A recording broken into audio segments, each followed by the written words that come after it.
God help me! I'm losing the fight! Oh, we've lost him. Sorry, everyone. Again, you need to live. The Final Fantasy Tactics remaster hasn't come out yet. And you still Go need on without me! and you still need to be angry at EA for refusing to to- fund a fucking Dragon Age remaster. You need to live I'm again. so pissed. You need to live for Best Buy Arga. I do. You're right, I do. What would Goldship want you to do, Gen? I mean, she'd drop. Goldship would just drop kick him. Goldship would dropkick him. I know nothing about the character, but Well, it's because Honestly, the actual horse would want you to drop kick. the horse would attack the jockeys. But yet the horse Amazing. really loved his caretaker. Anyway, But enough welcome back to the Storytime Umamuki Network. way. We're back with more D&D, if you couldn't tell by the incredibly weird opening. It's really bad, but I just opened Twitter for a brief check, and I just got the official Imamusume account posted a tweet. Oh my god. Anyway, so last we left our heroes, Aldane, the horse girl paladin, Dairon, the horse girl rogue. Now this is horse girl paladin again. Seamus, the horse girl bard, and Felix, the Eladrin painter. He's Can not I be a horse boy? No, they there don't are no exist. horse boys. Yeah, Oh, it's just only that horse girls. Got it. men would mate with the Uma Musume girls, and then they would just either have a human child or an Uma Musume girl. I don't think Well, I want to know more about this. The men's existence Umamusume, is, whatever the though, fuck this is. I don't know if I want to know more about this. It's an anime. the men's existences though are kept secret by the people. The world building's so weird because it also implies that fucking Ireland didn't get taken over by England. It is wild, yeah. You know what else is wild? How the party continued their fight against the orc ambush, featuring some very good stuff like Seamus being set on fire, and Felix using the opportunity to douse the fire by using pyrotechnics, which made Seamus's intimidation check pop off like crazy. Dairon was getting pissy at Rua because, as a joke, he deflected a crossbow bolt for one of the orcs.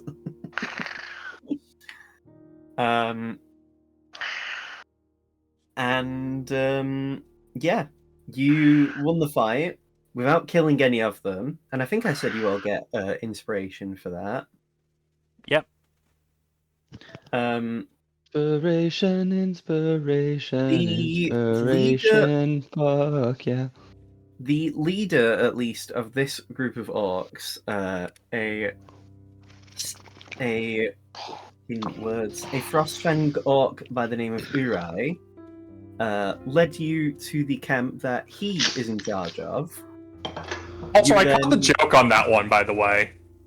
What? Urai? Like, hooray? Hooray, yeah. Yeah. Because that's the point. All the orcs are supposed to have, like, exclamations as their names. Yeah.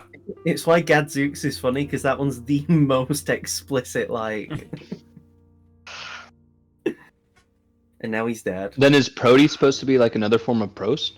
It's Prodigious.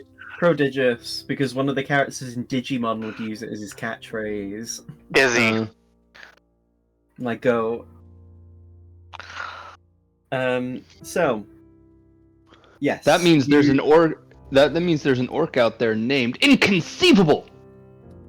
I'd probably shorten it to like CV. Yeah. Or Inko. Inko, yeah. Well, I could do twins, but anyway. You were then given an opportunity to basically state your reasons for heading up the mountain. Well, not your reasons, because at least Uri already knew, because he received a letter from Drick. But he at least gave you the opportunity to at least explain it to some of the other orcs and Goliaths that were present. Prody was visibly annoyed that his initial pitch was not as compelling as he would have liked. But thankfully, Rua and Dairon and Aldane and Felix, because I believe Seamus didn't get too involved, which obviously not a problem. But you all stated your case. It was enough to convince them that at least your words hold some weight. And Uri said that you would be best heading to the Temple of the Biaka, which he said you would have to find yourselves. And during that time, he would do his best to basically spread the word of what you intend to do, so that you're basically not wasting time having to wait for such information to be passed around. He gave you a tent that you could use to rest at. You had a brief chat, some of which included Felix claiming that he was being gaslit by Rua.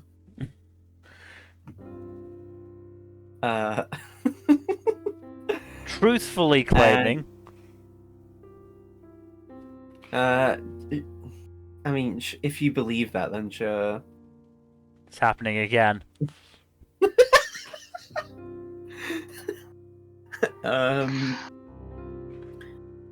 So I'm gonna say that at this point, like it's beginning to get to evening. You would have been told if you didn't already. I don't remember because it has been a bit. Also, with the amount of breaks that we're having, my memory is being a bit not as reliable as it used to be with the campaign. But you would have been told anyway that you would be allowed to attend the dining time for some food, so you're not having to cut into your own resources. That's do you nice. attend the dining hour? Yeah. Felix definitely would. Sure. Prody would. Seamus So would, of course. Rua would as well. Loves a party. So as you make your way to the where is it now? That's wrong tone. Okay, that's combat music. Why do I hear boss music? Sure, we'll use this theme. I don't think I've used this one in ever, so I want to get as much out of Kevin MacLeod as I can before, we ideally drop him. Fucking... No, I won't. I don't want to be too violent desiring on someone else's stream.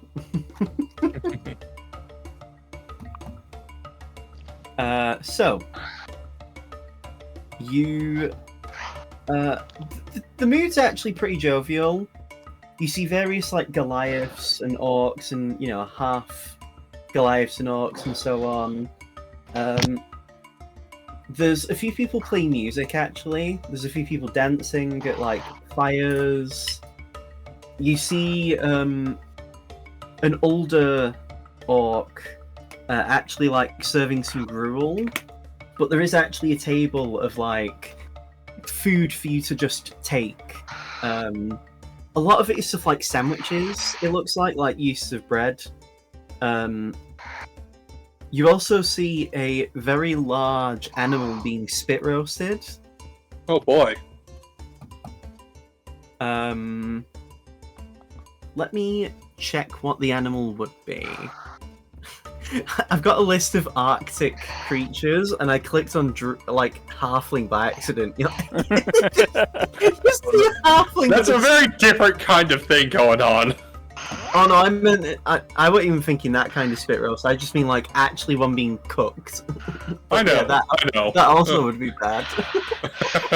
I thought this was a family-friendly TNT stream.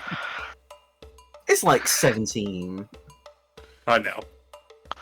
Honestly, we all swear too much for it to be, PG-13. yeah, or less. That was the joke. Oh yeah, commoner. Just a fucking human. Just like, yeah, what's wrong with some casual cannibalism? Where was it now? So, they're actually roasting a saber-toothed tiger.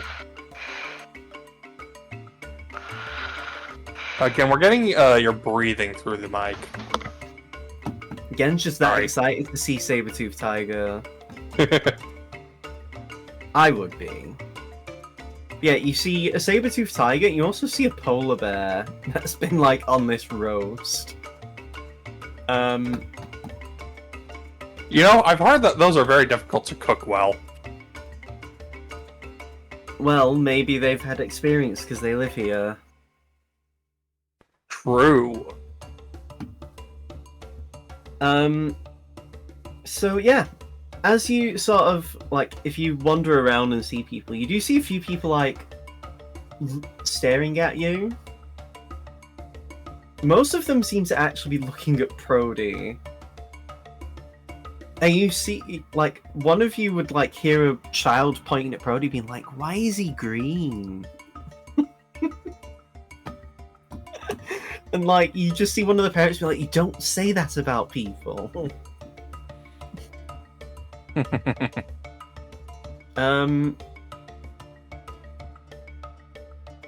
You see a few people, sort of aren't really paying you much heed. They're too busy just sort of enjoying the merriment that's going on. A few of the people that are attending that meeting when you first arrived in the camp are actually, compared to before, when you first met them, where they were all, like, very serious and stoic because they were listening to you. A few of them are, like, having drinks, you know, listening to music, having dances.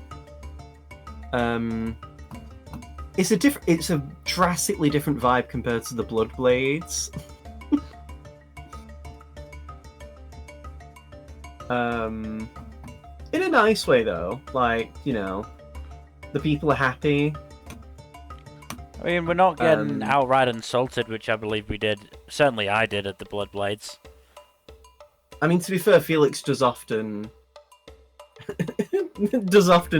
sometimes, like, I don't want to say deserves it, but, like, No, say what you mean. I would say sometimes Felix often... I'm asking for it, am I? Yeah, I mean, that's sometimes what Felix ends up doing. He's basically asking for it. Like now. I can't believe it. I mean, don't really care if you don't believe it or not, it's true. Okay, Nardo.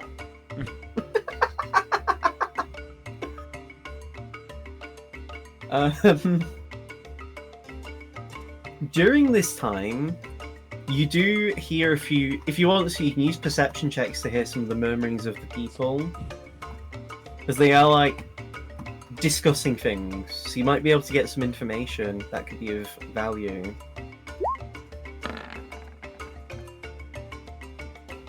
I just hear stuff about Prody being green. This is Prody's role. This follow-up is Rua's role. That's persuasion. Wrong roll. Does anyone else want to roll perception? Yeah, my character sheet was just taking a little bit to load up. There we We're go. gonna have to do a fund for Seamus to get a better machine. Yeah, I do want to build a flight simulator, so if anybody wants to donate. You'll need plenty of money for that. Oh, yeah. Dylan, how well looked after your feet? Well, I just stepped on a rock about 2 weeks ago and cut my foot open, so there's that. I'm sure there's a market for that. Mm. So, Seamus and Felix, for the most part, yeah, you've just seen people pointing at Brody being like, why is he green? Why is he not white? No. Oh my god! You can't just ask people why they're white. A few of them are pointing at you guys, being like, "Oh, they look weird. Why don't they have tusks?" And like, just general surprise and confusion. Aldane, and this would also apply to Gen and to Dairon and Rua, but like, you hear a few people going on about like how there seems to be something of a schism currently in the Frostfang group as a whole. It appears to be that there's like two factions kind of like that are being made, and there's even murmurings of that even a coup could happen within the group. Dairon, you've heard that apparently the leader of the Frostfang orcs as a whole, the war chief, is on her way actually to this very camp. Perhaps it's because she wants to deal with these rumors and these murmurings before it'd be too late for her to do anything other than fight back.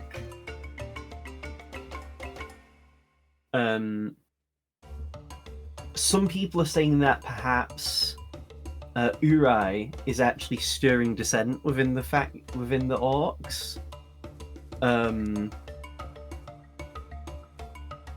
Just because Urai is one of the few that has influence, that also is still willing to actively engage with Kolodnia Pol. Whereas the leader, whose name you don't know yet, hasn't been mentioned, but apparently she does not believe that the orcs need to even associate with other people. So isolationist versus not, okay. Perhaps. At least from this interactions. Yeah. And these rumors. Most of the people that are discussing it, a couple of them are the people who actually were at that meeting when they were listening to you guys making your case. Interestingly enough, though, a lot of the people who are discussing these things, though, are Goliaths. Not like that necessarily has any predisposition. If you want, Darren, because you hear this, you can give me an insight check. And also because Rua heard this as well, so he will.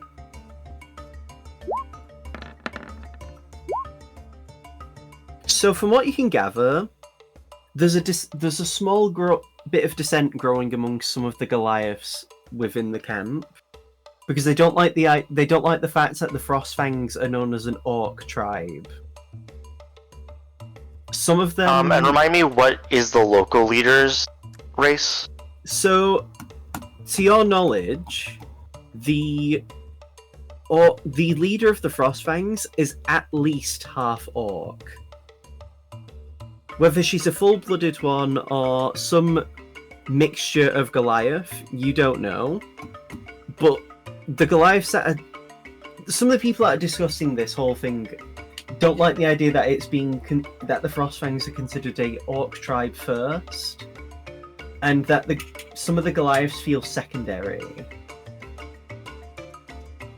You do know, however, that Urai is a full-blooded orc, so it'd be very interesting to think that if he is sowing dissent, that he himself wouldn't be part of that group. You know, the ones that feel like the Goliaths feel secondary. Whether that means that Urai is deliberately trying to get them to cause a scene for his own potential agenda, you don't know. But that is a potential consideration. It could even be that a lot of this is just hearsay.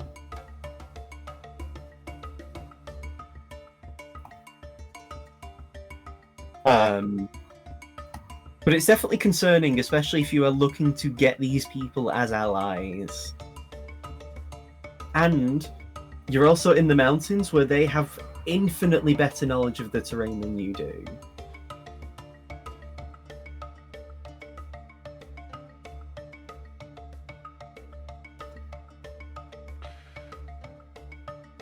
Wow, I can't believe they're struggling so much with the fact that Brody is green. It's all they're talking about. Sure, let's go with that. Maybe because you're only hanging out by the fucking polar bear spit roast.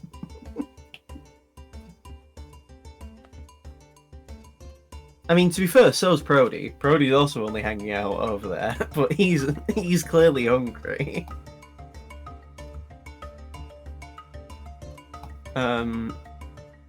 Rua, if Dyron doesn't share it, Rua does actually share this information with the group. Oh, Rua. Dyron does as well. It's just Dyron's also mulling it over. From what I could tell, Rua says, I'm willing to believe that the idea that Urai would be sowing dissent is wrong. From just the interaction we had with him when the fight was dealt with, and also speaking to him at the tent, I feel like he's a... How would I describe it?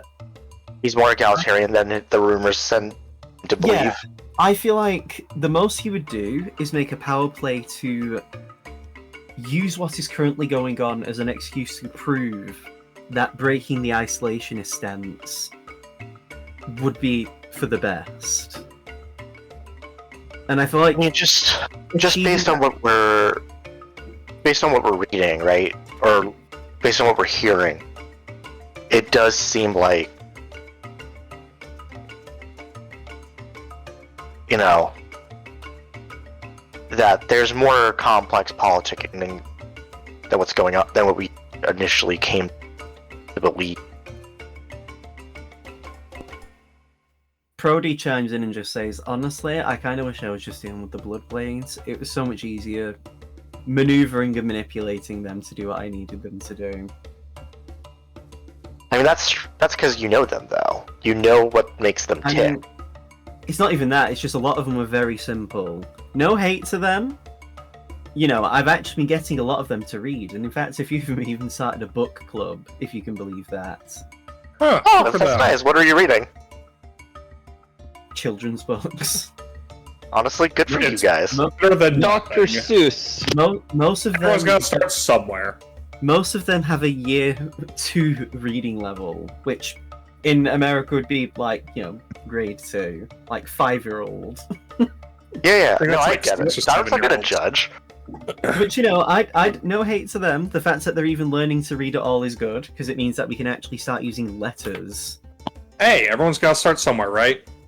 Yeah, I'm not hating them, but like the culture of that is drastically different to this one. Most of the time when the Bloodblade had parties, it was to celebrate the fact that they like killed people in a caravan. Fun fact, Dyron didn't learn how to read until they were 12. No one asks Damn. that. No one says that. In Rura or Brody does Joke's that. on you, Seamus learned how to read. What? Ow. Seamus would have learned how to read. Come on, stop fucking No, around. he could read sheet music, but that's about it. That would be so weird to meet someone who actually is like that. It'd be funny, but it'd be weird. I mean, for what it's worth, Brody does say, it didn't take long to convince the orcs that the planet is not flat. Honestly impressive, considering. That's good. Yeah. I was able to teach them stuff like sextants and other tools. They were actually looking at having a sundial placed before the fucking Cult of the Tarask and the Black Rain Army tried to attack us. We're probably gonna have to move that camp. Probably. Most likely. Anyway, though, it is interesting to think, though, that there's schisms within this group. I mean, to be fair, it's not like we have any assumptions to believe that they're all unified anyway, but... It's surprising in that we are aware, like, in that... It's surprising in that these orcs are not necessarily a full monolith in the way that we thought. I mean, for what it's worth, a lot of the Bloodblades were united under the worship of the god of war, Crusaders. So they were united under that leadership and the fact that generally Gadzooks would kill anyone who typically had any ideas of dissenting or causing strife within the group as a collective. Whether that means the leader of the Frostfangs is as similar, or at the very least if she's at least willing to allow differing voices to be heard, we don't know until we meet her. But it does definitely leave some implications anyway. Mm. The biggest worry is if she is truly as isolationist as some of these people are claiming. Hopefully we can either convince her or, well, hopefully the worst doesn't happen. Unless we want to appoint Urai as the leader. And he, like, you know... I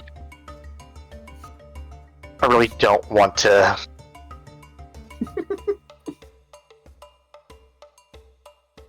I mean, heck, you're traveling with a king and a potential peacekeeper of orcs.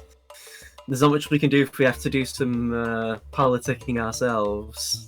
I mean... On a purely pragmatic scale, we have to potentially consider stuff like that. If it means we get the help we need to deal with the cult of the Tarask. But I will say, doing such a thing should be the last resort. Yeah, we shouldn't be... That should be like Plan L. Or maybe Plan O for Orc. Rubs his chin. What's Plan K? Kill everyone? Yeah, exactly. Kill everyone. Because if they won't let us leave... Mm-hmm. I mean, well, if they're anything like Bloodblade orcs, they will probably respect violence on some capacity. Especially if they have some affinity with the Byakko, who he himself seemingly enjoys a good fight.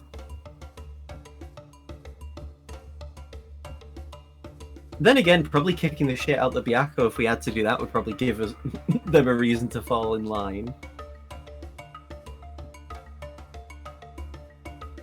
You know what? Thinking about it, it would have been really good if we could have skinned Eben.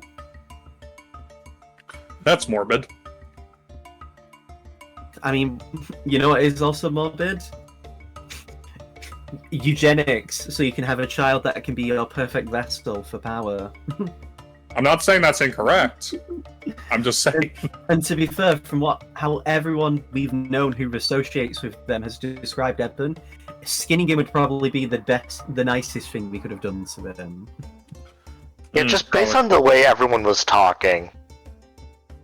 I mean, heck, don't forget, my granddad fucking mauled him for over 8 hours. It's what he deserved, probably. Well, for now though, I'm going to continue doing some listening out, Rusays. Yeah, I'll do the same in a different direction, just to cover our bases. Which direction? Because I was going to go this way. I'm not going to describe which way Rude points, I'm just going to say he was going this way. Dario just points in the other direction. Okay then. What, you mean a way out of the party, Darren? No. Dario just leaves, you never see them again. Damn. As Darren That's goes to cold. leave, as Darren is leaving, Felix will just call, "Watch out, Darren! There is a river that direction." Just hear a splash. Darren just gets swept away. And then you just see an Air Genasi walk out. Hi, my name is Byron Dale. I have a hatred of rivers. Hi, Dale. Hi, I'm Byron Dale, the evil twin of Dyron Gale. I love the monarchy. Who's Dyrod Gale? I keep telling people that I'm their evil twin. I don't know who they are though. They sound nice. So, as you guys kind of like, taking the party, taking the festivities, one of the musicians looks to you, Seamus, and says, "Oi, do you want to play with us?"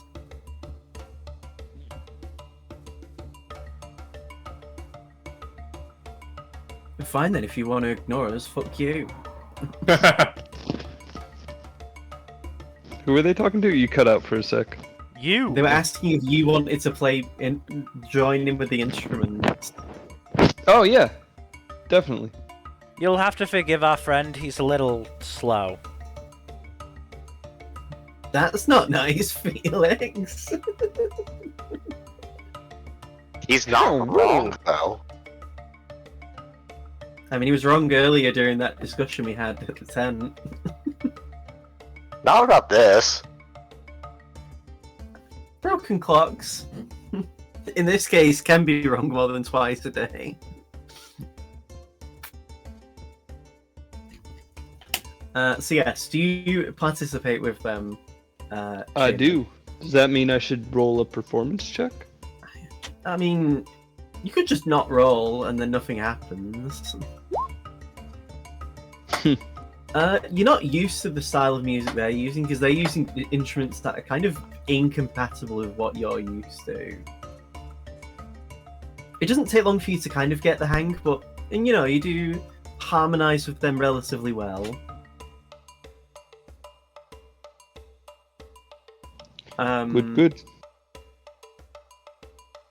You notice if you give me a perception check, Seamus says, actually, as you look at some of their instruments, you notice a lot of their instruments are made with bone.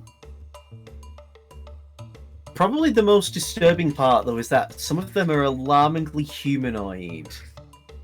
Like the bones. I suddenly wish I didn't have so much perception.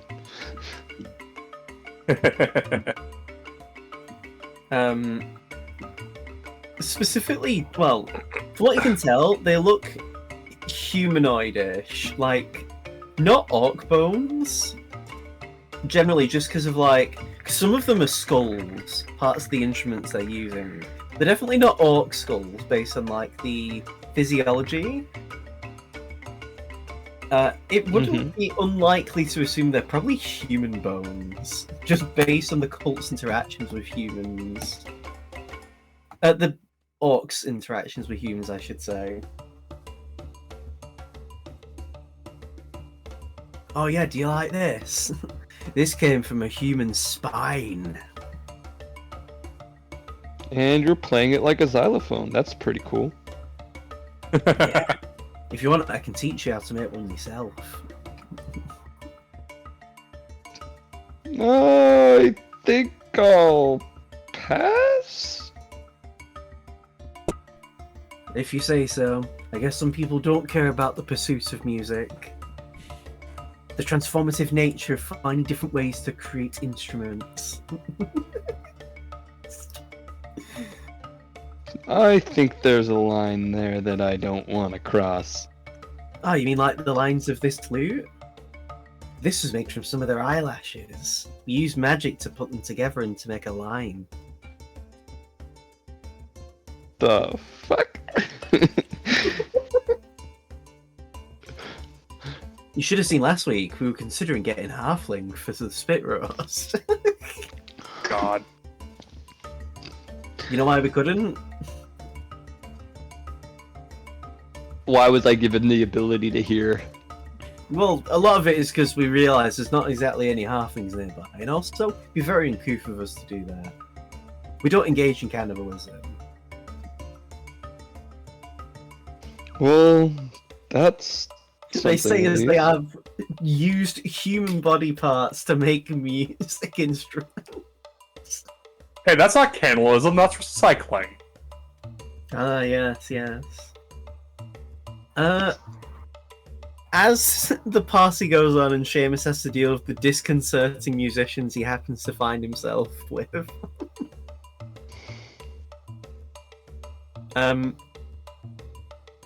eventually you see a few gasps. You hear gasps.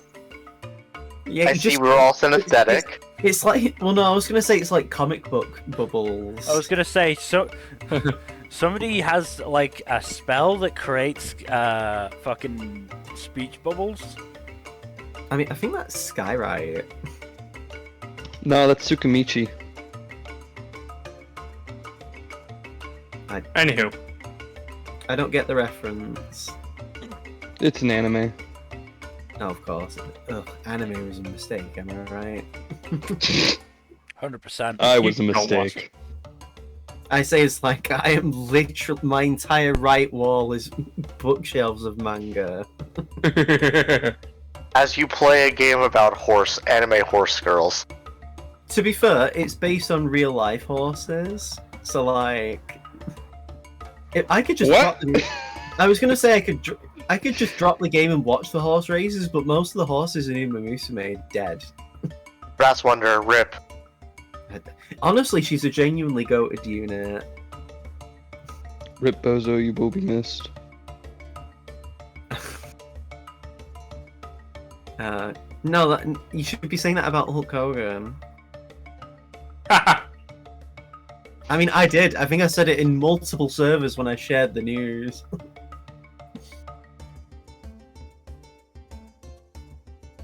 I think you did, yeah. I'm looking for new music. I remember reading some of the stuff he would say, and it's just like I should say I'm shocked, but I'm not, because like wrestling was also proliferated by people like Vince McMahon, so Good old Vince. Mr. Exploding Thighs, dude. it's funny. I don't even watch wrestling, but the thing I always think of when I think of wrestling is the Shockmaster intro. Ah, the Shockmaster. That was doomed to failure anyway. But just to make it worse, he fell on his first appearance. And the helmet came off. The helmet coming off just killed Stone Dead. Not to mention, I can't remember who it is, but somebody just audibly laughing in the background.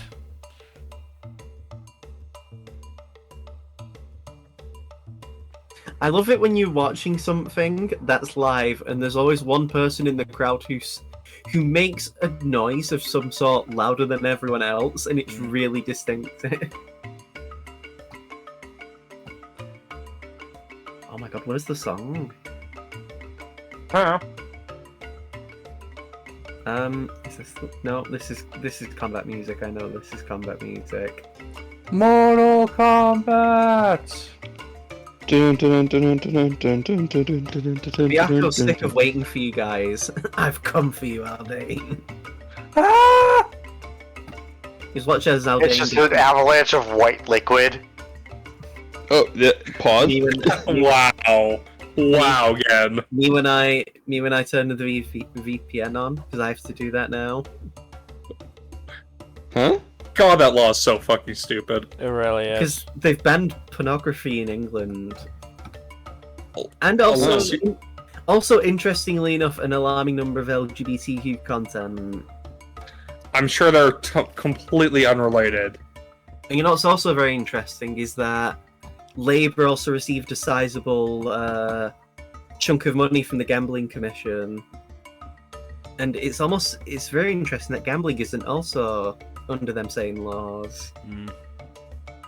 Weird. I'm low-key, I'm genuinely of the opinion that gambling should get the same level of, and alcohol actually, both should get the same level of advertising that cigarettes have to. Yeah, I don't like all the gambling ads I get. It's really fucking annoying. Most Above are all sports else. betting, too. Here we go. Yeah, This- I don't want to bet on games. That just fucking defeats the purpose. I won't mind if I got adverts for horse races because I'm playing Guma Musume. That'd be very funny. It would be targeted. Yeah, this is the song I wanted to use now.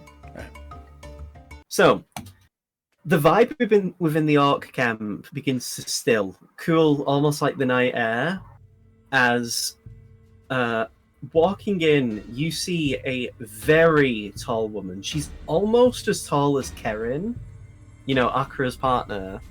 But she herself is like mid 6 foot range. Damn. I'd climb that tree. This woman is very like well built. She has like almost a mane of long hair.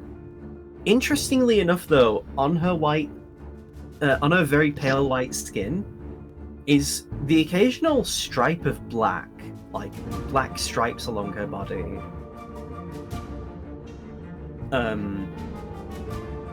Her eyes have this very like piercing aura to them.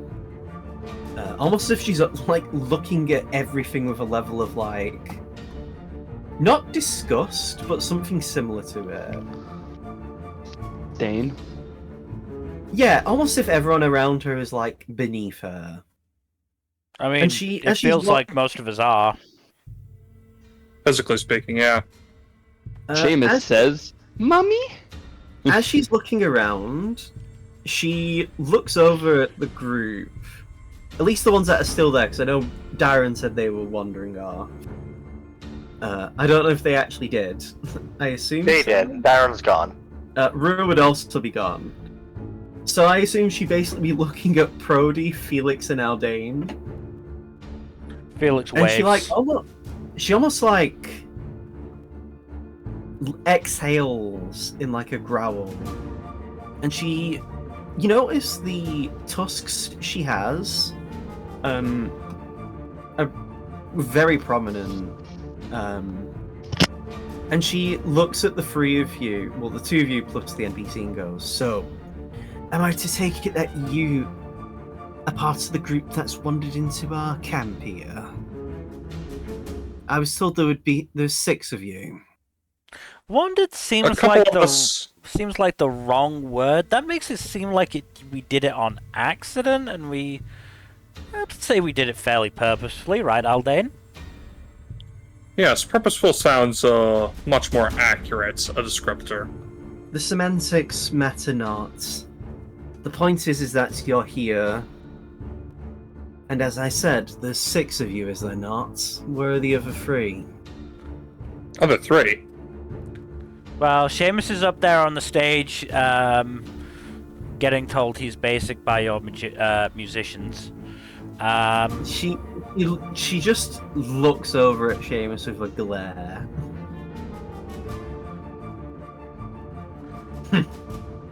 She laughs to herself as she looks at him, and then looks back to the rest Why of did you. I just chill?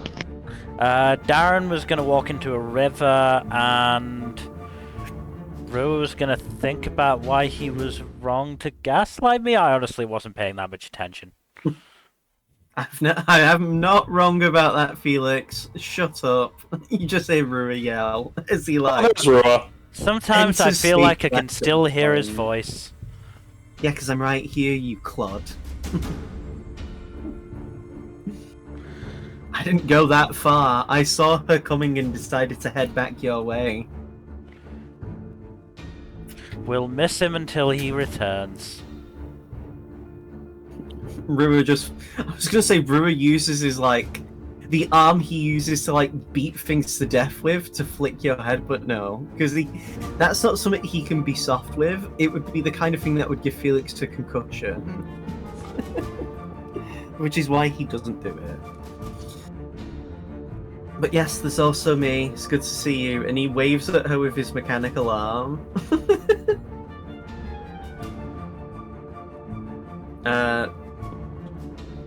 Does one... I'll go get Darren. I'm the quickest of us. And Rua Race walks away. As he's walking, though, he's going to stealth and whisper to you guys. And he just whispers to you guys, I also just don't want to deal with her. She seems very rude, and you guys can deal with that kind of thing. Mm-hmm. And he's already, like, using his movement speed. Not full movement, but, you know, he's, like, maybe not all 55 of his movement speed, but, like, you know, maybe a casual 20. Like, he's race walking for him, not race walking for you guys. So the orc chief crosses her arms and just like scowls at you guys. So I've heard you want to involve us and use us as soldiers for your war. Is that correct? That's an incredibly uncharitable way to put it. But it is correct. It ignores the spirit of what we hope to do. And what is the spirit then? We hope to forge a lasting alliance. And the first operation of cooperation, as it were, would benefit us, but it would also benefit you.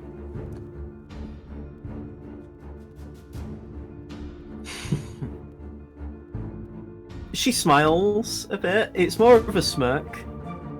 Almost like DreamWorks facing. Oh, dang. Very interesting. I mean, to be fair, that is pretty much exactly what Urai told me. I just wanted to see if you guys had your story straight. Yeah.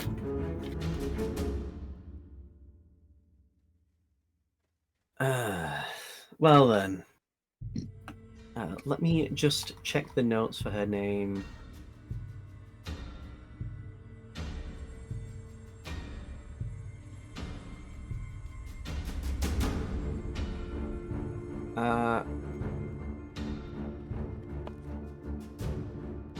What was it now?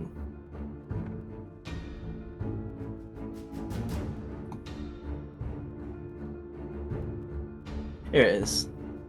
Well then, it's a pleasure to meet you. My name is Ellent. This is her name. I am. I am the war chief of the Frostfang Orcs. It's a pleasure to meet you. I am Aldean Sionadel. She looks to the rest of Felix. Hi, I'm Felix. Felix is first, but yeah, we're gonna be allies, so you can call me Felix. It doesn't matter. She then looks over to Seamus. Unless Seamus would have walked over to the others. That is our comrade in arms, Seamus Osaki. He is. I'm sure he can speak for himself. You'd be surprised. Pretty boy. Hi. Seamus Osaki here. Don't mind me. Just your friendly neighborhood bard.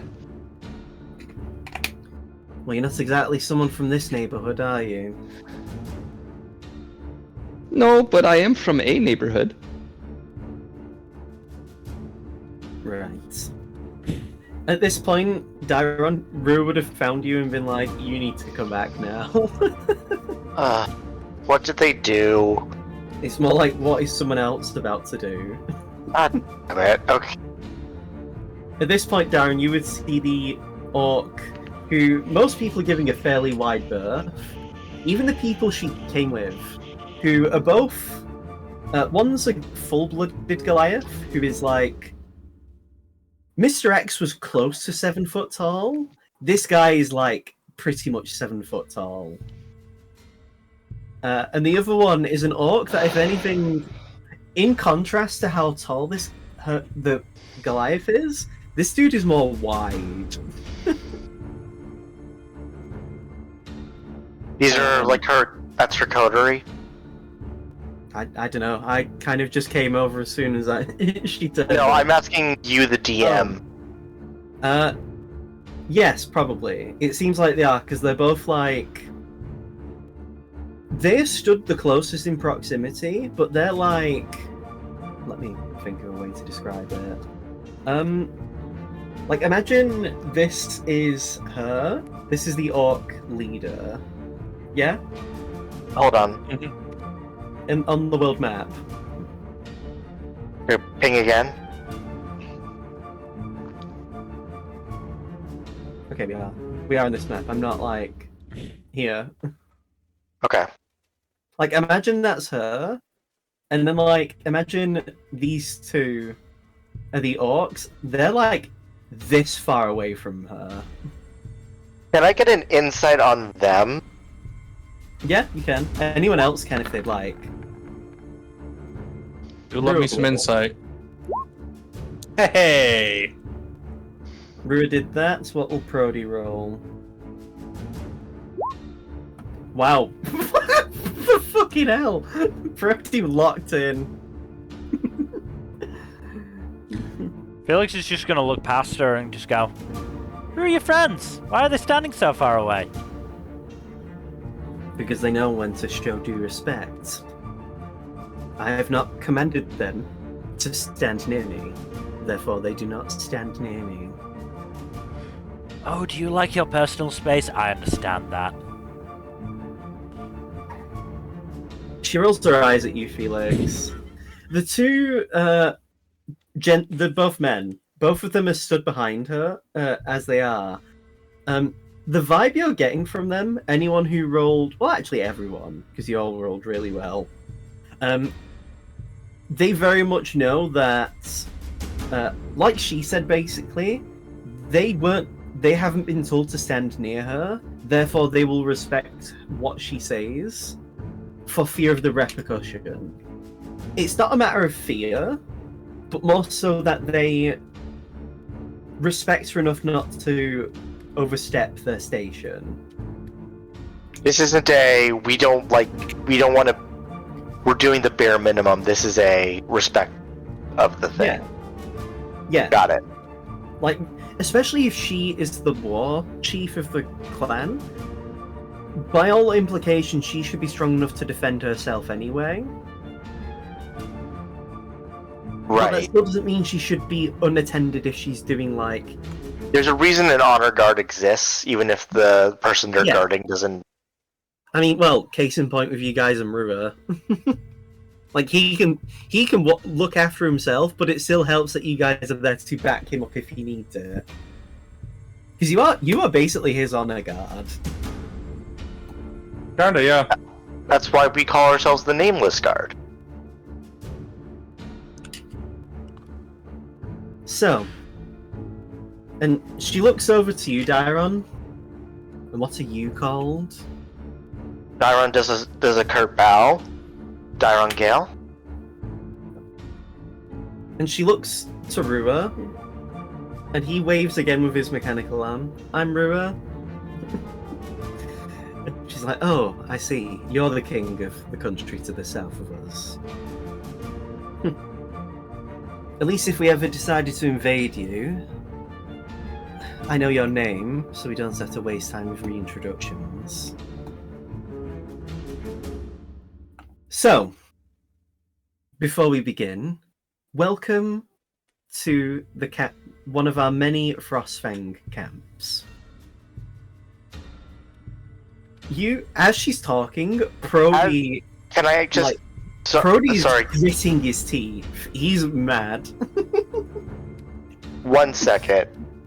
But when I introduce myself, can I get an insight on her when I do that? You can all insight her if you like, as well. As Rua will.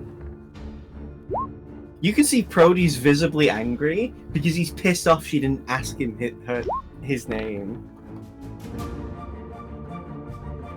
And she deliberately has done that. Everyone who isn't Felix, she's deliberately done that to piss Prody off. Oh, did you forget there were 6 of us, even though you were the one that mentioned it? Prody's right there. You can ask him his name? I'm aware there's 6 of you. I just asked the people who I wanted to know the names of. That's a bit harsh, isn't it? You have to be equally as harsh as these landscapes if you want to live. I see the mindset now. when Dyron introduced themselves, what was kind of like could I get a glean of facial expression or anything? It's very much just like, okay, this is this person's name, noted.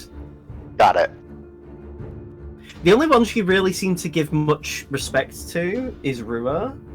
Aldane and Seamus, you would know, she actually was willing to give Aldane more respect.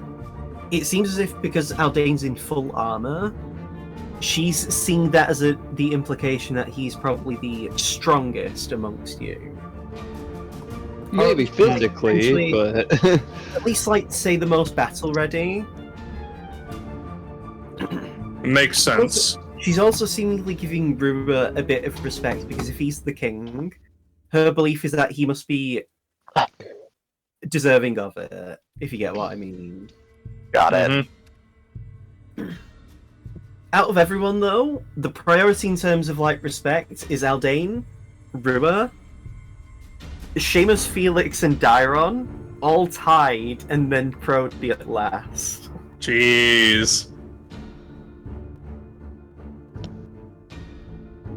Uri, like I said, has informed me of your visit. And as I said, it seems as if you're here to, as Aldane said, make an alliance with us. He told me exactly what you believe, is that the Cult of the Tarrasque, who we ourselves have dealt with before, wants to awaken the very namesake of their group. This does seem very, well, catastrophic. As, well, my father was actually there during the time it did awaken, as many decades ago. I can very much understand the concern you would have, and I'm willing to also believe that it would also be a problem for us, just as much as it is for you. However, that does not necessarily mean I believe that you are capable of handling the situation. I'm very much of the belief that you are of some strength and renown, as it did reach our ears that your group was instrumental in dealing with the Black Dragon of Black Rain. And also for dealing with the Chaotic White Dragon of the Forbidden Eyes.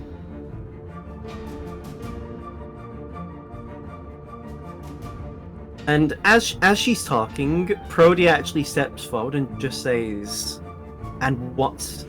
Are you just going on with yourself? Do you like the sound of your own voice?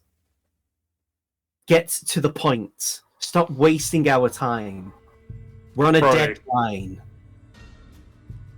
And she actually smiles with, like, visible teeth. Ah, so the green skin does have some bites. Very good, very good. And yes, it would not be respectful of your time or ours if I continue to waste it. These are my demands. You are to prove yourselves that you have the strength to back up your words. I believe, if my information is correct, you want to also commune with Biako. Yes. Indeed. Once you deal with the Biako, I demand proof of your visit. Whether that be stone, whether that be, heck, even one of his own claws. As long as you can prove to me that you have been to him and lived, that is one of the things that I'll be satisfied with. The second thing that I want, there is a castle that has been commandeered by humans. I want you to rout them, whether that means culling them and wiping them out completely, or even making them escape with their lives, just like you allowed some of my men to live. I will leave that to your discretion. But I want proof that they are gone and that they are never to return. Again, I leave that to your discretion what you use as proof.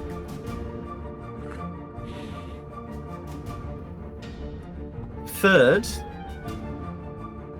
I wish to see among you a champion in a duel. One-on-one combats with me. Not to the death. I would not wish to deprive you of any of your rank.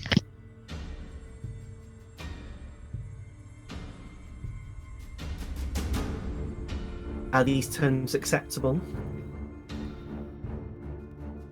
Dairon's gonna incite her as saying this. Ruajesh is like, team huddle? Well, let's discuss amongst ourselves before agreeing to this. What are you exactly inciting for, Dairon? I'm also going to incite. I want to know I'm what trying to her get a sense of, like, intentions here. A little bit of intentions, but also, like, is there something that she's, like, is there, like, any sign that she's hiding something? Okay. Oh yeah, you've both just rolled, haven't you? You both kind of come to the conclusion that she's willing to hear you out, but it would not be why... She's surprisingly willing to hear you out just based on how she's letting you speak, and just based on how she's speaking. However, it would not behoove of her station. It would not be good for her to basically just be like, yeah, sure, we accept the alliance. Right, she has to play the tough person for a little bit. It's also that she is willing to believe the accolades you have, but she wants proof that you didn't just get by on flukes. Especially because, at least with the with Eben, Akra did very much help you a massive amount then. Yeah, we likely would not have done as well if it wasn't for him. She doesn't know that, but... So, as you guys huddle, Rua looks amongst you and just says, so what's the, what we feeling? She's being honest. There's not a sense of... It's less a sense of... She's trying to find a way to diplomatically get rid of us. I mean... Not even necessarily get rid of us per se, but help us solve her problems while also solve, or rather, solve our problems while solving her problems simultaneously. To be fair, we haven't really asked why she needs these humans being run out. We haven't. Because it could be that she's just using us as an excuse to deal with a problem they don't want to deal with, while also at the same time using it as an excuse to measure our worth. Or it could even be that they cannot deal with it, which in and of itself has its own implications.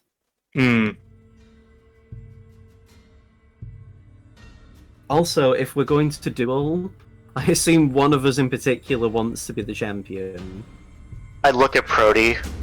I feel like everyone looks at Prody. Felix looks at Seamus. I grab Felix's head and turn it to face Prody. Beat Aldean into it. Yes, I do. I want to wipe that smug look off her face and maybe even take one of her tusks to make a point. Whatever you need from us. I have an idea of something, but I want to save it because it'll be much cooler if I do it mid-duel. Okay. All I'm going to say is, Seamus, I might need you for something. You want some inspiration? No, I want a hand job. No, not even that, just something else. It will be relevant when it comes to it. Alright, I guess give me a signal then, when it's time. But, who knows, maybe we can deal with the duel after we like. Unless she wants to duel right now. I am very full on Saber-Tooth Tiger. But then again, I could just regurgitate the food at her. That might distract her. Anyway, not the Anyway. point. We agree to these terms on subsequent conditions. The duel happens after we've completed all the other tasks. You give us more information about the fort and the circumstances therein. Any intel you could provide would be most appreciated.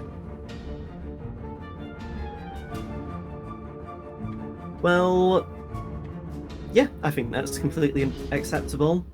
We were going to give you information anyway. To be fair, admittedly, it was my fault. I should have went more into the detail of why we're asking you this. Yes, that is part of that. Well, And to be fair, you can do any of the 3 tasks I want of you in any order. You could decide to go to the Byakko, come back, do the duel, and then deal with the humans. Do whatever order you like, as long as you bring me proof of the 2 things that aren't the duel, of course.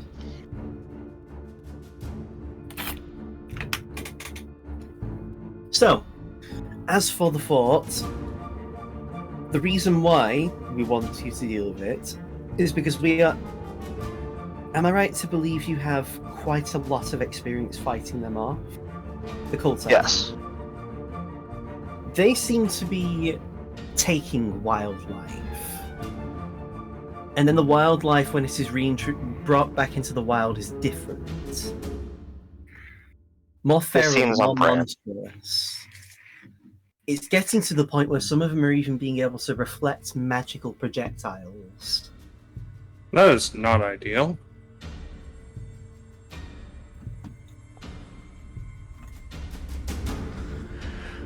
I do not want to send our men blindly into to their deaths, but I can simply have you guys do it. If you die, it isn't really that much of a problem to us. At that point, we know that it's too dangerous for us to waste men, and we'll just send an avalanche down. Entirely fair. I will say, I think I know what they're doing. We've run into something similar before. Pray tell, what would that be? I would not like to assume unless I have more data. Fair enough. As long as the job is done, I don't really care more about the humans. Again, kill them, let them run away, bring them back if you wanted to, as long as you deal with them.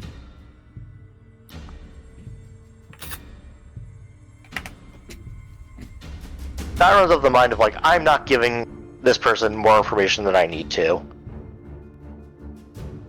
For what it's worth as well, as a measure of goodwill, while we cannot tell you where the Temple of the Byakko is, we do, however, and she gestures to the very wide orc, and he walks over to you guys and hands you effectively a pouch. And then the orc then walks back into the position he was at before. Inside there is some powder that will allow you to temporarily blend in with the snow.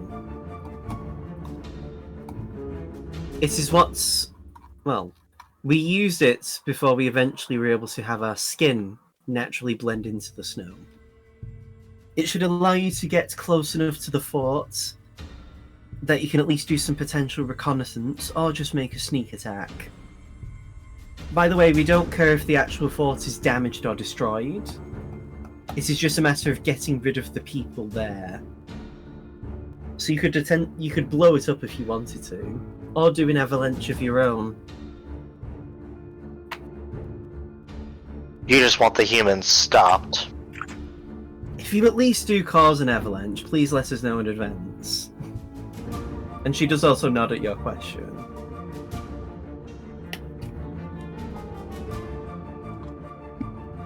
Any orc that has been in contact with the cult, we have told them to kill themselves if they are captured. Not an unwise decision. Being captured by them is not a fate I would wish on anyone, really. I mean, we've seen firsthand what happened to my dad. Rua says.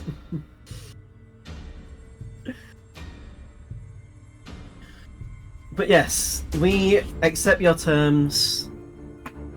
And as my friend Darren said, that is the order we will do it in. We'll deal with the two things before we have the duel, if that's okay. Alright. And she nods. Yes, I accept those terms. And she walks over to you as a group. But she, again, imagine the actual party that's on the map is effectively not exactly how you're stood, but like, you know, the rough. And she stands like with a gap of like 5 feet in between you guys and holds out a hand to shake. I look at Prody. Prody walks over to her and offers out his hand. And she does reach out to grab it. And Prody's gonna have to do a strength check. You watch as her arm shifts slightly as she's clearly tensing her grip. Trying to crush his hand. Prody in turn meets this and does the same. And then like lifts up his hand to shake it aggressively. If looks could kill, these two would be a double knockout.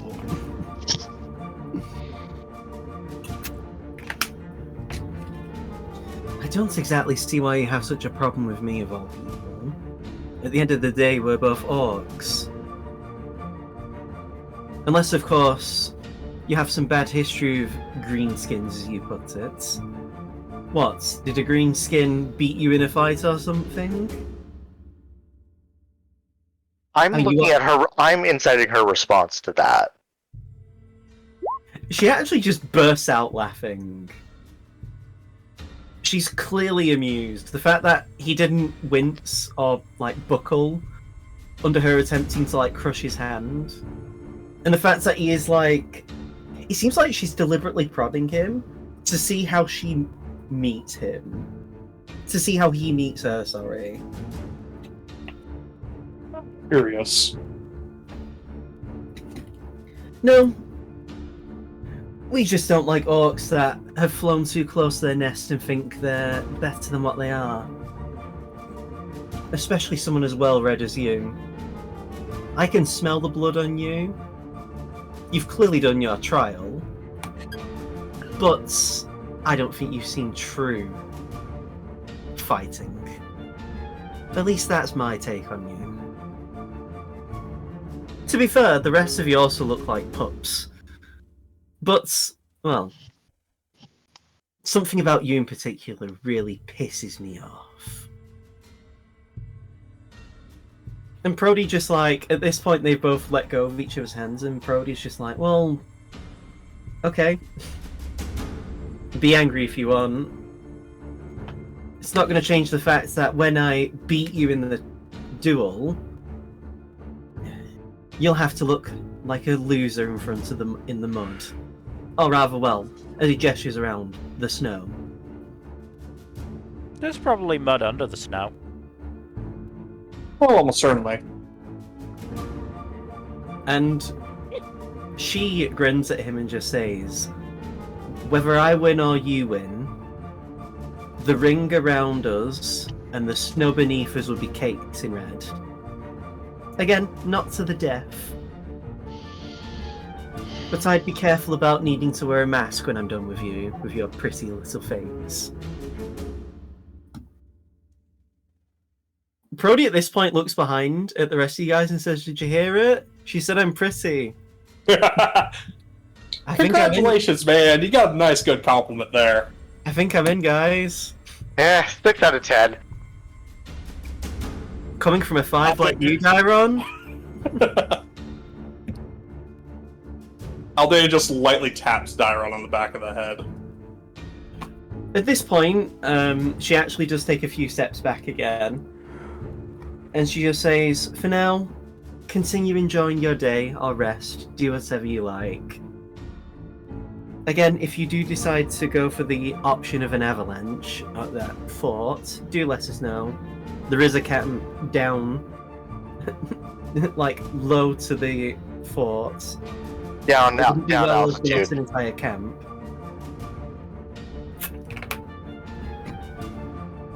And she turns around and basically walks away. The orc and the Goliath follow behind. At this point, the rest of the party's kind of like been a bit ruined. Most of the people just sort of looking at you guys. If not looking at you, they're looking over at Ellent.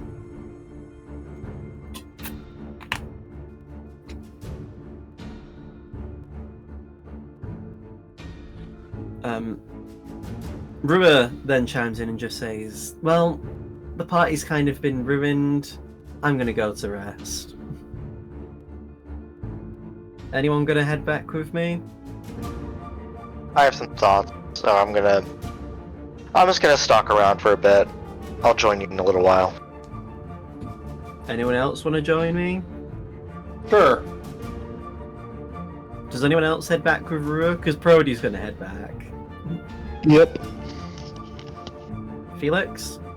Oh, I was Or do you gonna, wanna... I was gonna stay out, but I mean, I mean, you can stay out. No one's the boss of you. You can do that if you want. Rouge is wanting to head back because the party's been ruined and he's tired. doesn't sleep. How can he be? Okay. Mental tired doesn't necessarily have to be physical tired, like sleepy. Also, we do get tired, Felix. Come on. It might not be in the same way as the rest of everyone, but we still do get tired. I assume you've pulled all-nighters before. Or did you always go on bedtime when Daddy told you to?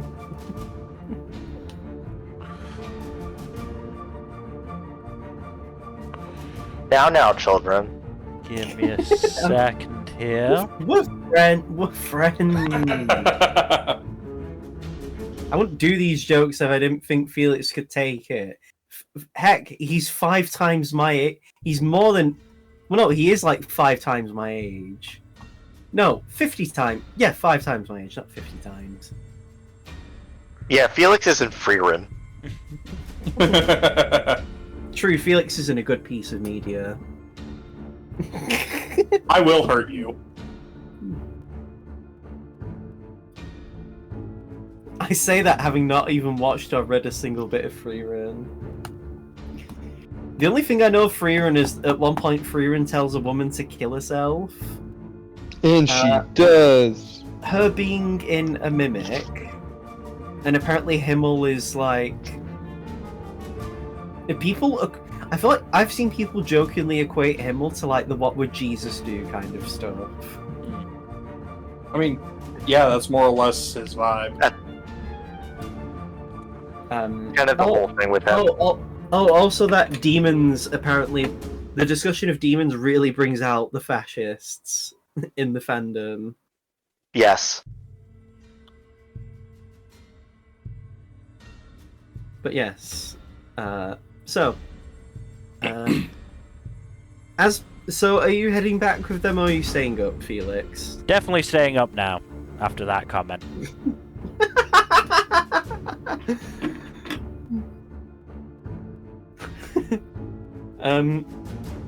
As the 4 people that are heading back, Rue actually says, so my take on the things is that it seems like she's not as isolationist as people were making out to be. Unless people were doing that to cause the schism themselves. And it's like a secret third faction that's trying to cause dissent.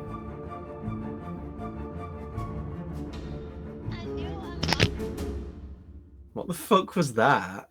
Okay, that wasn't just me. It was Dylan. I heard it from Dylan. Damn it, Dylan. Are you watching Your shit something on together. television?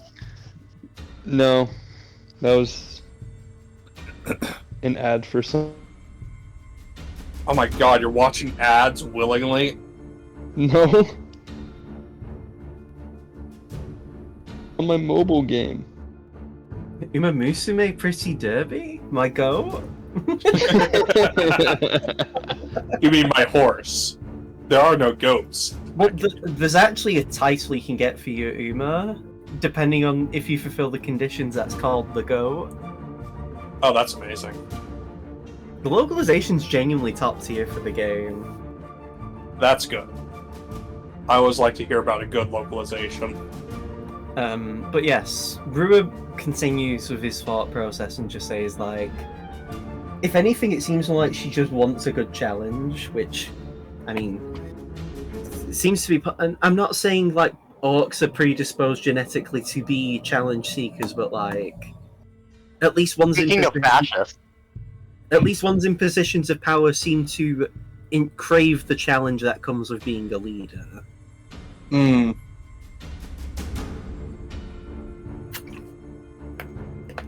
Also, you know what?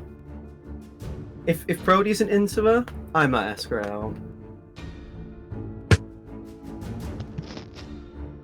Okay then. What? Sometimes it's nice knowing that a woman could lift me up in a carry. I'm not saying anything against it, man. Good. You can't anyway. Don't you dare think you're gonna get one up on me. What the hell was that? I don't know. It was Seamus. Hey, Seamus, stop fucking about. You need to check your mic settings, Seamus. What, was that too loud or something? No, it was just. It was very- just weirdly distorted. I mean, to be fair, it could have been like last session when he Oh, had the God. alien body. Oh my god, I remember That was that now. amazing. Was it last session or was it the one before? I don't remember. I think It was last session. But yes. So as them four, unless Dylan, unless Seamus Aldane, you have anything else to add to what Rue was saying though, with like potentially what's going on with Ellens and her situation, we can move to the others. Because No objections. Brody's just very introspective right now. He's just being very quiet. Dairon, well, I guess because Felix and Dairon are still there, do either of you say anything to each other? What's your take on all this, Felix? I mean, it's pretty clear that she. I don't know. There was. I don't know. There's how something about all this that's rubbing me wrong. Can't quite. I mean, obviously, can't- there's her dislike of Brody that I can't really tell if it's like performative or not, or if she genuinely dislikes him. Give me an insight, both of you, if you want, while you're having this conversation about that. If you Before I do that, can I just roll a perception to see if anyone's listening? yeah, both of you can if you'd like.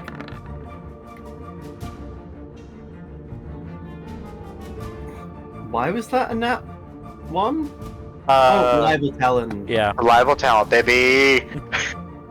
Holy shit.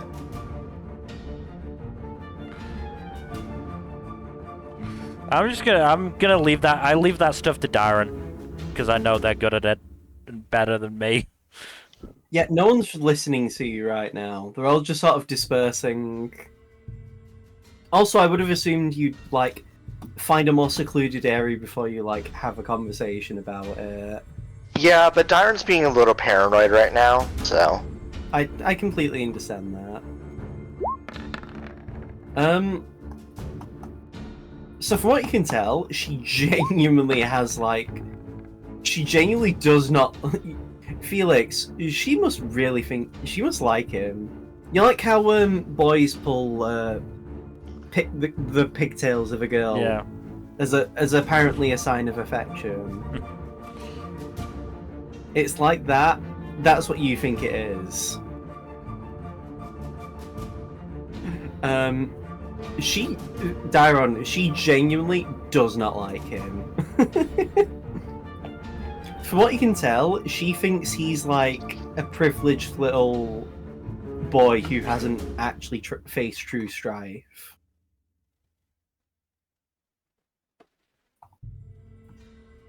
That's pretty much the vibe you're getting off her towards him.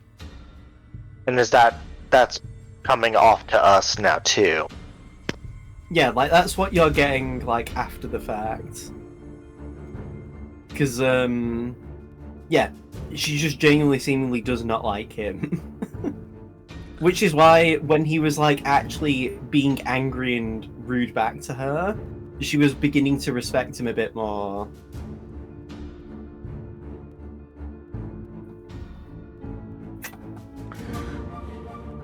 But yeah, I mean, I don't know.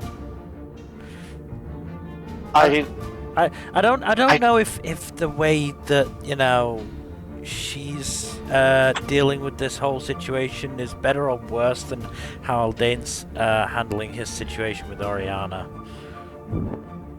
What are you even talking about?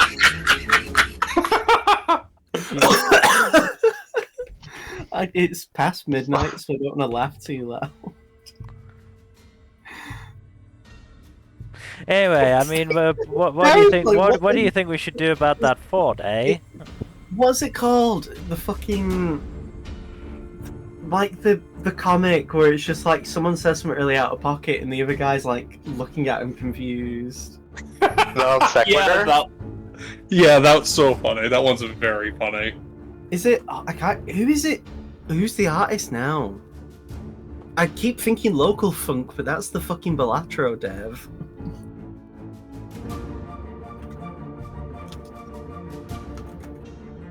Fallen Chungus, that's it.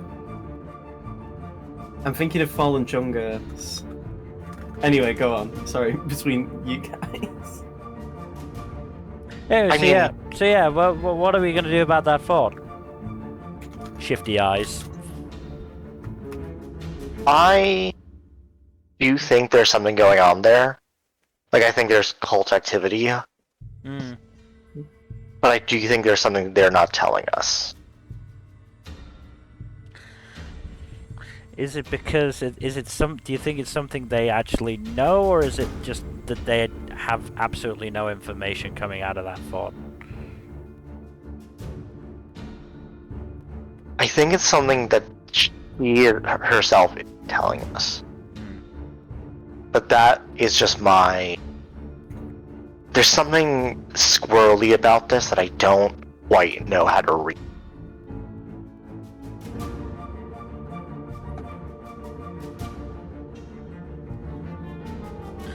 Well, I guess we'll find out once we're firmly in the middle of it, like always. Yeah. I mean, at this stage, what's the worst that could happen? Other than the Tarask, you know, actually waking You up. really shouldn't be asking that. At some point, we're fucked. But, you know, we can...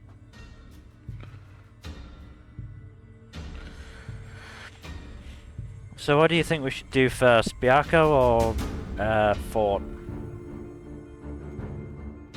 I don't want to give the cult any more information about our whereabouts than we have to. So I think the fort should be later in our... We should do Biako first. It gives us a bit more time. And then also gives the cult less information about our exact whereabouts.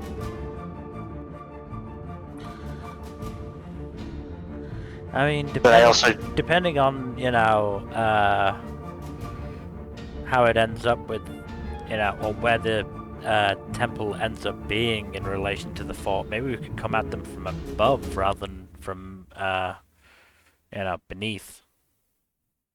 Yeah, I don't want to have to do the avalanche thing that she keeps bringing up, which is another thing Hmm. that's been weirding me out. I don't... Like, maybe it's a joke. 100%. Could be a joke. I'm just laughing as the GM. I would explain why, but I don't. It would kind of like tip my hand if I explained why I'm laughing. Yeah, don't tip your hand, please. I'll tip my fedora. Milady. But I do think we'll see what happens, but there's more to the fort than I think you're aware of immediately.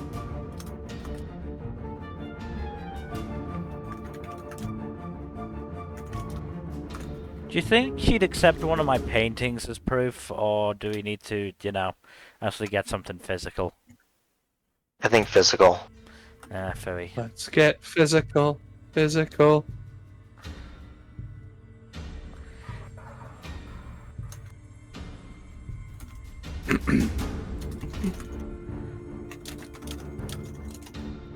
Well, so I'm gonna say we can move on to the next day. Yep. Mm-hmm. Let me find some more pleasant music because I'm actually going insane listening to this song.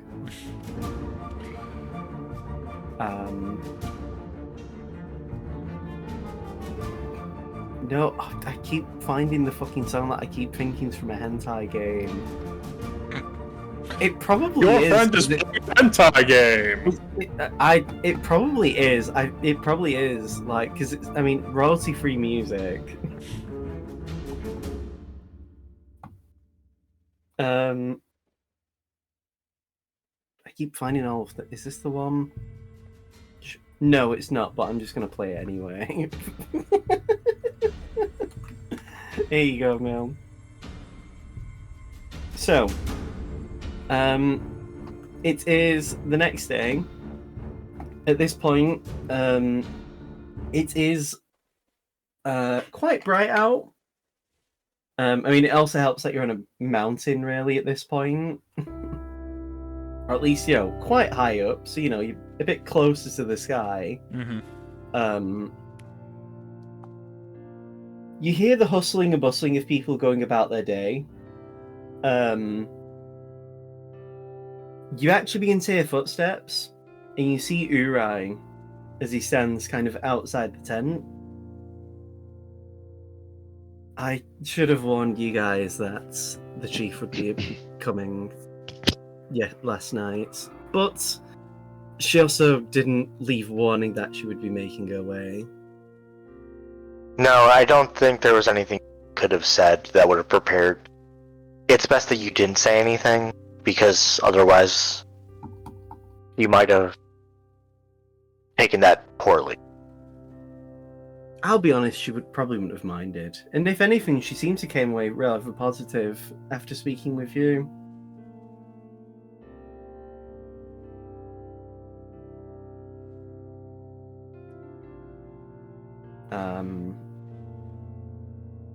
But for what it's worth, I think you handled it as well as you could have. I mean, heck, for what it's worth, she's killed some people for less.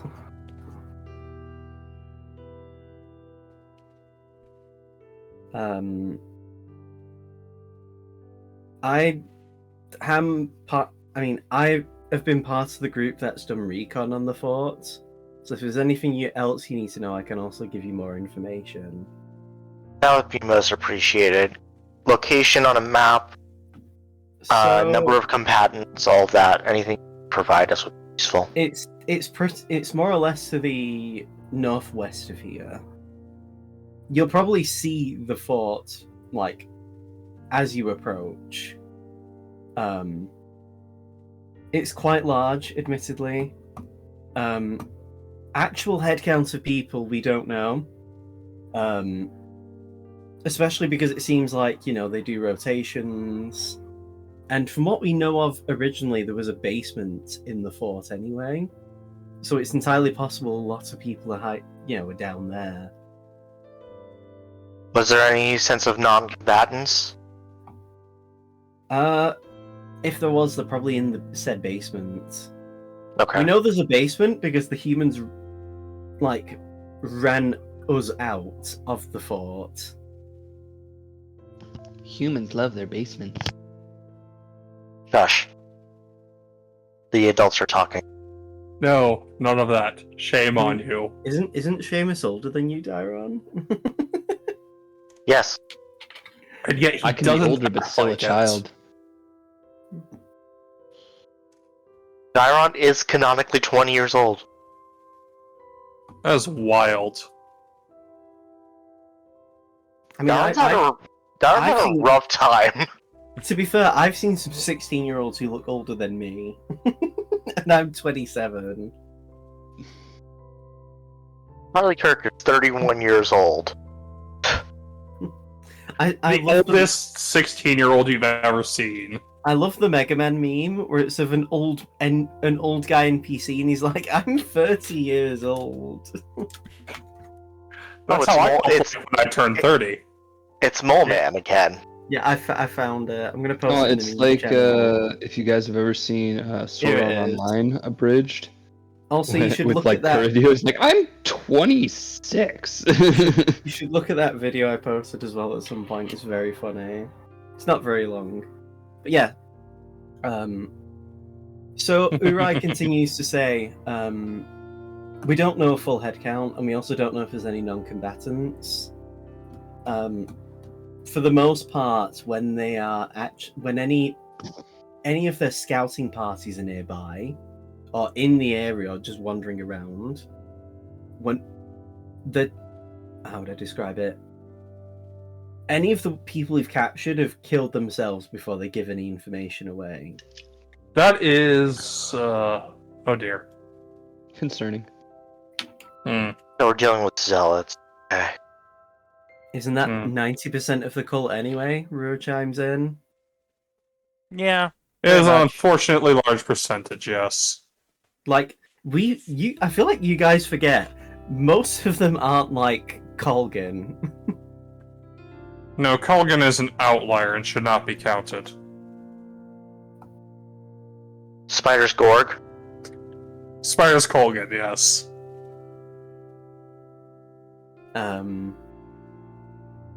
Uri then continues and says, if they are seemingly doing something to the wildlife, I would also prepare for things that aren't just humans. I mean, that's sort of a given with the cult. Mhm. Or MVP. Rest in peace, buddy.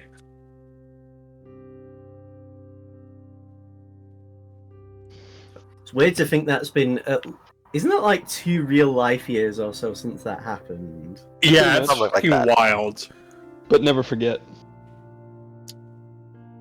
Rip To to be the fair, goat. to be fair, most of your like transportation animals have all been pretty goated. Let's be real. I mean, heck, if you, like I said, that mammoth that brought you to here was one of the ones you fought back when you were like going to the Forbidden Ice. But yes. What was I gonna say? Also, from what our knowledge has given us, they also do have quite a few spellcasters. There have been times where they've used Sleet Storm and Cone of Cold and other such things to take advantage of the weather and the terrain. So not low levels. Got it. At one point, I don't know what the spell is. We've never seen it before, but it was basically forcing us into exhaustion every time we spent moments in the cloud that they'd made. Damn. Felix, do you know that one? Seamus and Felix can both roll Arcana checks for whatever spell that could be based on what he's described. Both of you Sorry, know not it's going to be much sickening. use there. Both of you know it's sickening radiance. Oh, Everyone's favorite spell. That one No, is that's fucking Feeble nasty, Mind. though. God, Uh, which is worse, do you think? Feeble mind. Sickening radiance ends as soon as you leave the area. Feeble mind has a lot more like long-lasting consequences. For context, sickening radiance is a 30-foot radius sphere that does 4d10 radiant damage on a failed con save, and you suffer a level of exhaustion every turn you stay inside. That is still a nasty one to deal with, like, turn to turn. Every level of exhaustion ends as soon as you leave the area of effect. Oh no, only when the spell ends. Which to me implies you would still feel it even after the even if you leave the area. But anyway, semantics. But yes, they seemingly do have a good capability, good knowledge of high level magics. We ourselves have a few wizards even among our number, as well as some clerics and druids. But, well, our wizards don't have much contacts with other spells and other spellcasters to trade spells, so we have a somewhat limited knowledge of some forms of magic. Limited is better than nothing. But, yes, that's most of the information I can really provide you. It really is just a matter of learning on the fly and having to adapt. That's plenty. We just need information about what we're getting into. Like I said, though, you should see the fort anyway, so you should be able to do any reconnaissance you need or plan any ambushes or whatever such things.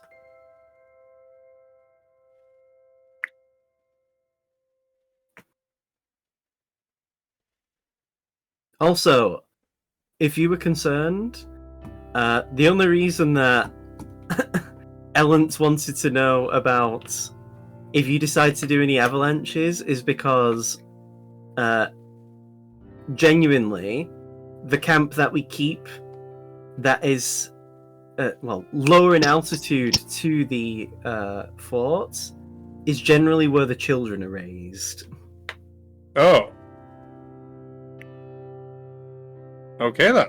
I just wanted to quash any potential, like, you know. No, She's not obsessed. I mean, most of us would think an avalanche would be cool, and it probably would be.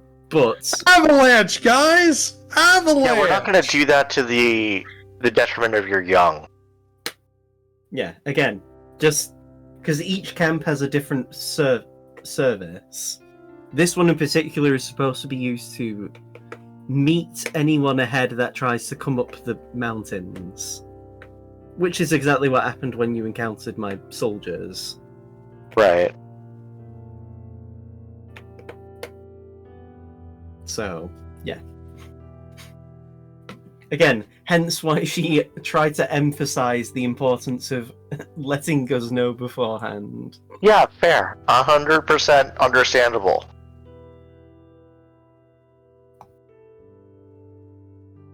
We're not monsters. Good to know she's not a monster. No. I mean, if anything, it's more our musicians that are a bit weird. What? Oh, a few of our musicians have used human body parts to construct their instruments with. Oh, that's just a weird thing they do? Yeah, it doesn't help though that, to be fair, that quite a few musicians, well, a lot of our doctors and physicians moonlight as musicians, so they have a good knowledge of people's anatomy. I see. That explains so much. I hope they didn't tell you such stories, Seamus.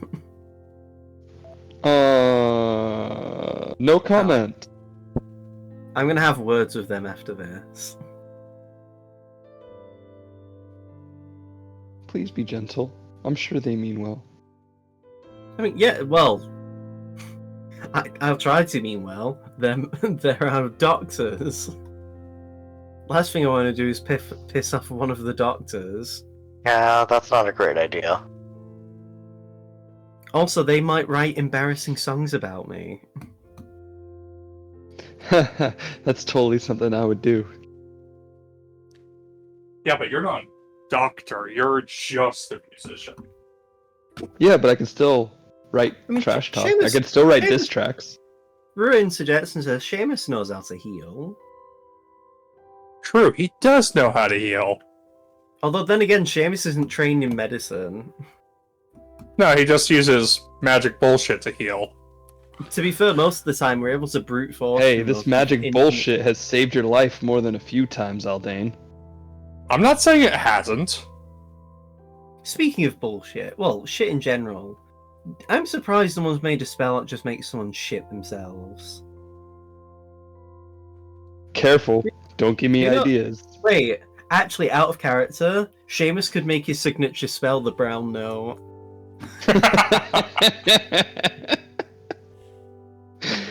No, that's too much. It'd be He very would funny. be too though. OP. He would be way Seamus too OP. Seamus's shitfest samba. Well, I mean, technically, I could use mass suggestion to tell people to shit themselves, and if they fail the save, then Generally, suggestion doesn't allow people to do deliberately harmful things to themselves. And I would, as the GM, I would say shitting yourself would be a harmful action that would not be allowed. oh, you're no fun. As funny of an idea as that is, yeah, no. Again, it's why Seamus should just make a signature spell that's the brown note. Just Is like how Brownout actually like an available spell? No, it's not. I I don't. Can I craft that spell? Can I? That's make why I'm it? saying you could make a signature spell to do it. If Seamus was willing to train and probably learn under like a very powerful mage of some sort, I would say it'd be possible for him and Felix as well to create their I own would signature say spells. by the time we get to level 15, I think you should just be able to create that spell just by Low-key, that would virtue be of having magical secrets that he can I just mean- like kind of learn whatever he wants. true. But anyway, I don't know. I don't We're know as much about digressing this as very, you do. very strongly here. So, Uri will just say, unless there's anything else you need, I will make my leave. Don't be afraid to use ascending or ask around if you need any assistance, though. You're currently under our protection. If, Ellens is willing to tolerate your presence at worst, then you should be safe. I mean, you still might get people who want to challenge you, but At this point, we are used to it. We'll be fine. Be fine. yes, for now. We'll be just fine. For now, though, I'll leave you to prepare, if you plan on heading out today anyway.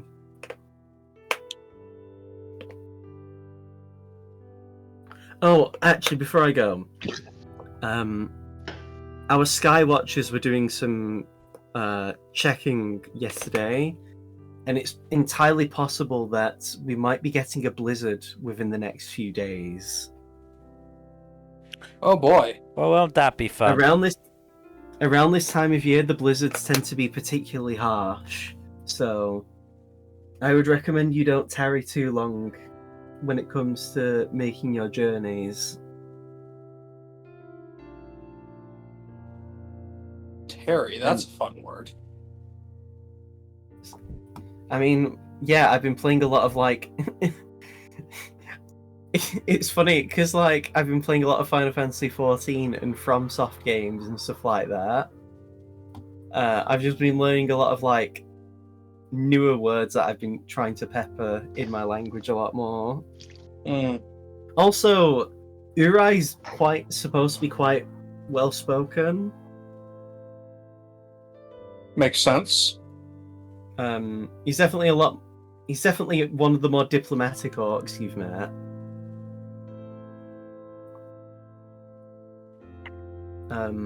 So,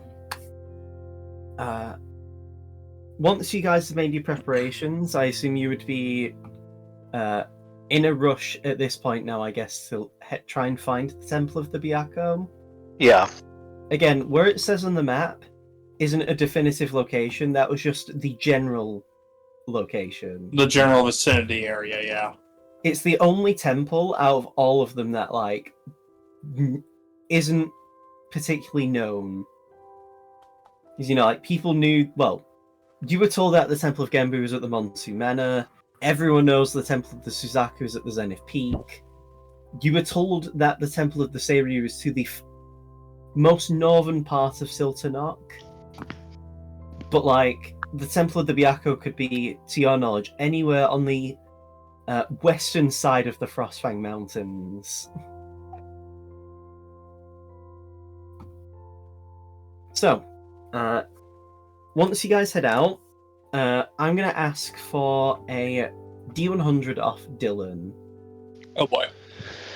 Oh, why you gotta trust it with me?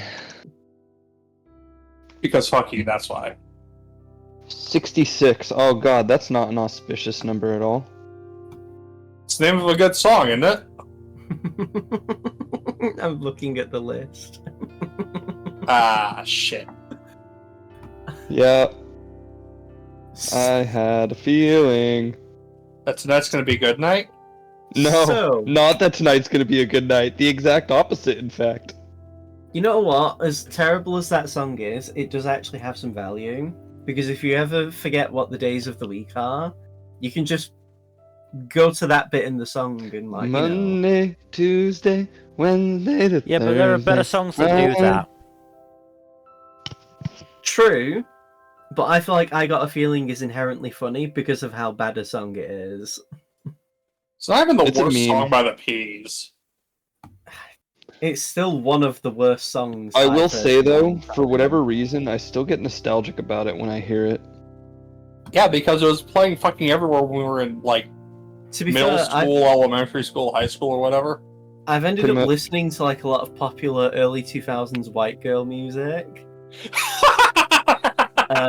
That's a perfect Hey, way to some of it describe it. slaps, honestly. And it's really, I can't listen to TikTok from Kesha anymore because it references P. Diddy in the first several seconds of the song. Wake up in Oh. the morning feeling like Didn't Kesha P. Diddy. change it very deliberately to take out that I melody? Yeah, in a concert, when she was performing Did it, she? she said, "Wake up in the morning like fuck P Diddy." Oh my god, she's the girl. She's Yeah, great. actually. Kesha's She's like- always been bass. She's like Asmongold, she's never been washed.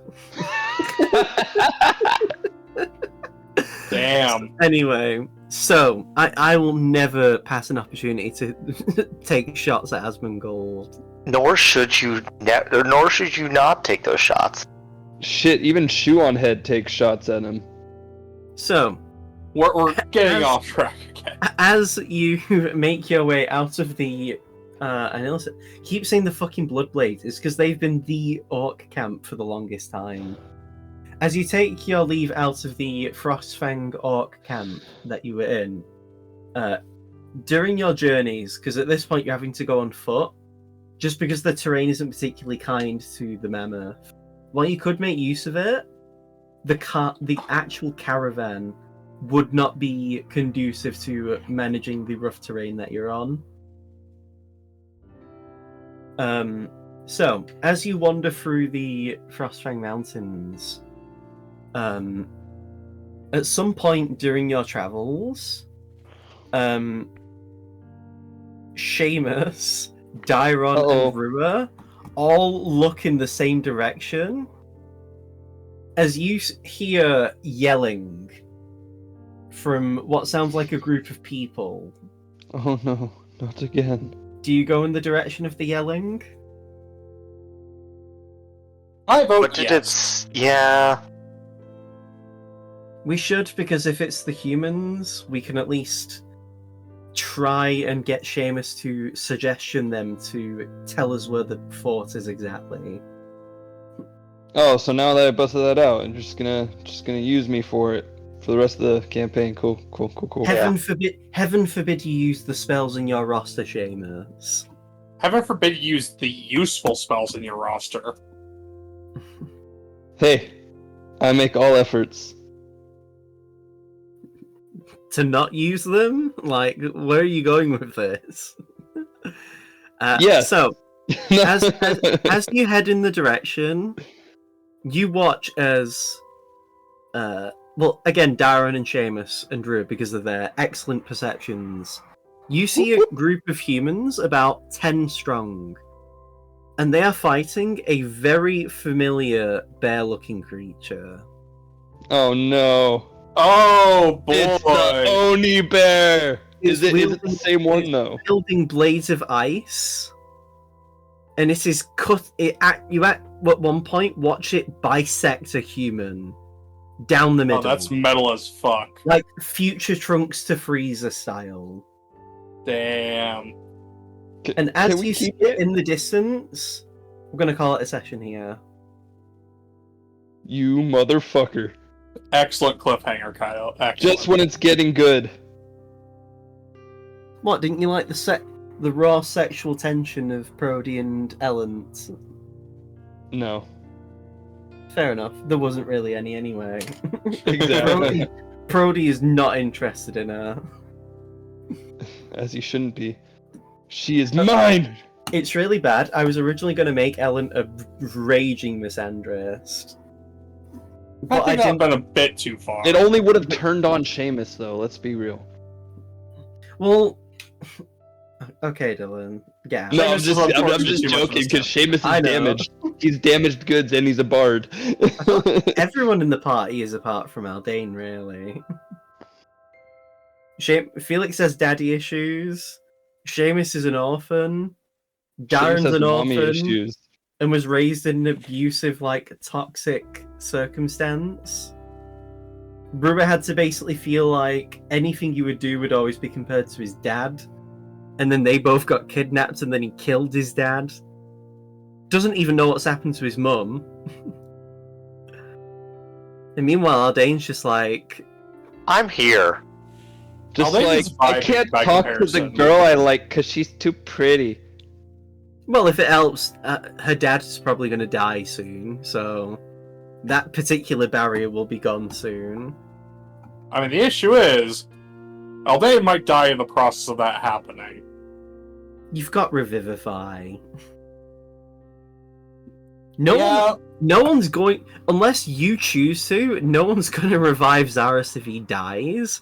There will be plenty of people who would bring Aldane back from the dead. Also, to your knowledge, the only person who's come back from the dead after Terraskification was Stasia, and he had a giga lucky and ultra specific circumstance that let him do that. Stasia also is just kind of built different. Yeah. Yeah, he's a whole ass hero and shit. But yes, this is the end of the session. And as a result, the end of the stream. So, thank you everybody for watching. Hopefully you've enjoyed. In terms of future stuff, Tuesdays, Thursdays, and definitely Sundays. We'll see about Saturdays. In terms of future stuff, Tuesdays, I'm nearly fucking repeating myself. My brain is just not working. Repeat apparently. stuff. Repeat stuff. Apparently I'm having a stroke. Repeat stuff. Repeat stuff. Please do give us a follow here on Twitch and all that YouTube stuff. Like, subscribe, comment down below, please press that bell icon, yo. And otherwise, hopefully we'll see you on Tuesday. Good night. Night. Later.